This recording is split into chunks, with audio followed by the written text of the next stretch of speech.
Well, British universities are facing multi-million-pound legal action from students demanding refunds.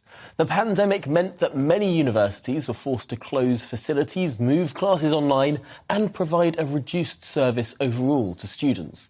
But most of these students still had to pay the full set of tuition fees. Solicitors have now teamed up to help students claim compensation after so many were forced to pay tens of thousands of pounds in fees.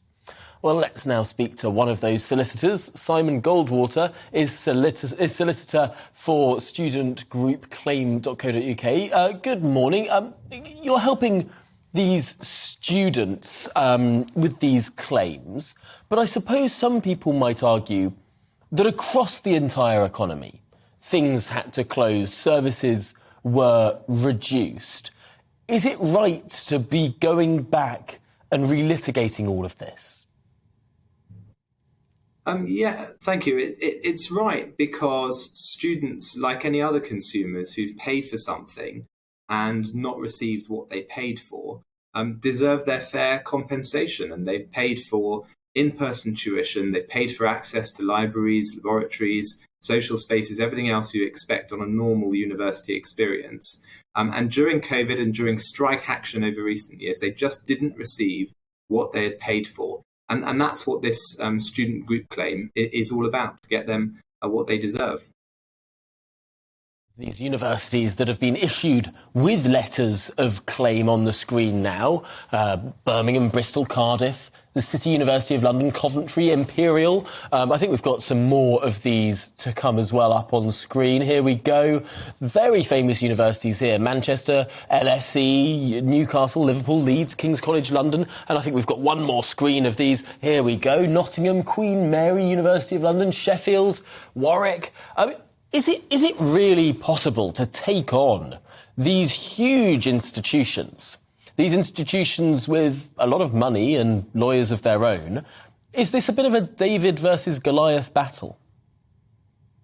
Well, I mean, you'll know that in a David versus Goliath battle, David won. So we hope that that's a good precedent. But it is possible for students to do this. They're not standing alone. That's the key thing, is that they wouldn't be doing this by themselves. If they join Student Group Claim, as the name suggests, it's a group, and we have nearly 20,000 students who've already signed up to our groups at Student Group Claim.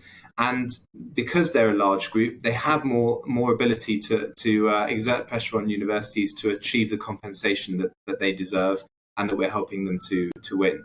So they're not standing alone. They're with a group. They've got expert lawyers helping them, not just our firm, but we're working with another firm of solicitors, Aston Harkers Parker, and top barristers as well. So that's what they get if they join this group.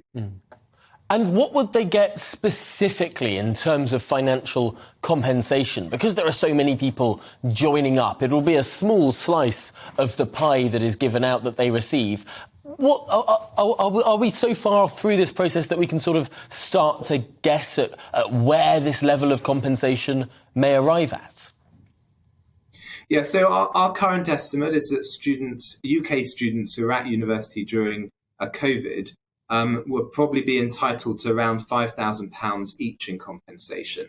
So that's, if you take your average undergrad who's got a £9,000 or £9,250 tuition fee, and it's the difference between that fee and the value of what they actually received, which was effectively more of an online version of their degree, of their course. So that's how we get to that 5,000 figure.